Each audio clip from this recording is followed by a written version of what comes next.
Matt Damon has slammed Obama again, okay? He's been on the record doing this a couple times. Win. But recently he had an interview with Elle Magazine and he had the following to say. He said, "I've talked to a lot of people who worked for Obama at a grassroots level. One of them said to me, 'Never again. I will never be fooled again by a politician.'" He also continues to say, "You know, a one-term president with some balls who actually got stuff done would have been, in the long run of this country, much better." And he talked about how Obama had promised that he would rather be a better one-term president than to try to scheme his way into 2 terms and not do as well.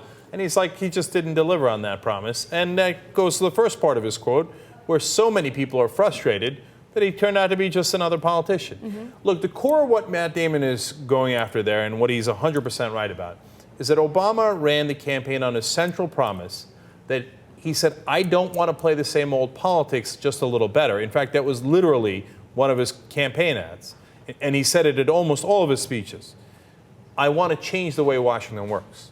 And as soon as he got into office, he said, "Oh, no. Of course I'm not going to change the way that Washington works. I'm going to hire the same exact establishment guys, Tim Geithner, Ben Bernanke, Rahm Emanuel, Larry Summers." That first quote about people feeling despair and saying, "Never again, never again."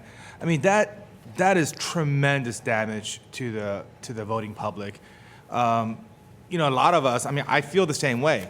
And I've left Obama's train a long time ago, but I feel like I was completely hoodwinked. I feel like a fool. Yes. And I feel like never again, right? And that's sad because the next person that comes along and says the same thing might actually mean it. But people like me won't care. We won't try, and we've given up.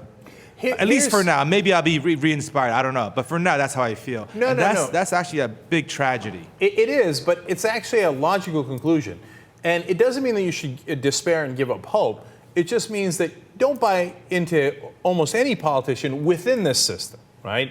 So if we change the system so that, for example, there's public financing of elections so that the politicians aren't hooked on donor money and lobbyist money to get reelected, well, within that system, could you have a politician who actually means it? Well, yeah, sure, you could. Mm-hmm. It's far more likely. But until we get that systemic change, if a politician comes around and goes, "Oh, yeah, of course, I feel your pain. Oh, yeah, I'm going to change everything." Wink. No, you're right and you're logical to not believe the hype, okay? And Obama had great hype. And when he didn't deliver on it, everybody feels, you know, rationally that what hope is there within this system. Right. And it's true of Steve, it's true of a lot of us, it's true of Matt Damon. And I keep going back to that quote of that girl that I talked to at the airport, who was about 27 years old, works as a hotel, I think she's a clerk at some hotel in Northern California, not that into politics, but Obama got her excited.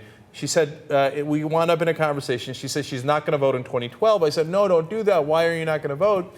And she said, "After Obama, what is there left to hope for?" Right? It's like a perfect quote for the frustration that we all feel. And by the way, that's exactly why there's a poll out today saying 46% of Americans think that there is no person that they can vote for in this election. It's a new record. In 2008, we all had that hope. It was at 11%, meaning a great majority of the country thought, well, one of these options is a good option, right? Now we think these options leave us with actually no option at all. And God, if it's Obama versus Romney, the left side of the corporate robot versus the right side of the corporate robot, oh, yes, there are differences, but what unites them, unfortunately, is what's terrible for the country.